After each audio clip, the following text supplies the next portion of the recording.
బాప్తిస్మా తీసుకున్న తొలి రోజుల్లో ఎలా ఉంటుందంటే కసిగా బతకాలనుకుంటారు. బాగుంటారు. ఎన్ని రోజులు చెప్తున్నా? 2 వారాలు. గట్టిగా ఒక వారం వేసుకుంటారు. 3 వారాలు. ఆ 3 వారాలు కూడా ఏ ఆబ్జెక్ట్ చెప్పినా సిగరెట్ కాల్చిన ఆపేస్తాయి.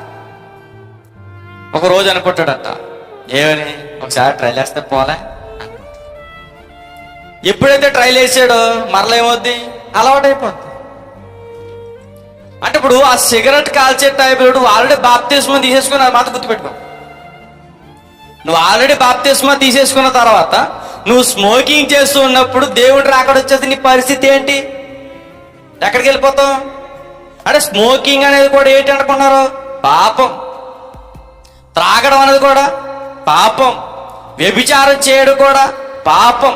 అంటే రహస్యంగా మనం ఏం చేసినా కానీ రహస్యంగా పాపాలు చేస్తే ఏంటిది? పాపమే.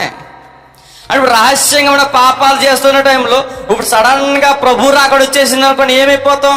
నువ్వు ఎంత బాప్తిస్మం తీసుకున్నా, నువ్వు ఎంత క్వాలిటీని బతిమాలేసుకున్నా ఎక్కడ పోతావు అనుకుంటున్నారు? నరకానికి పోతాం.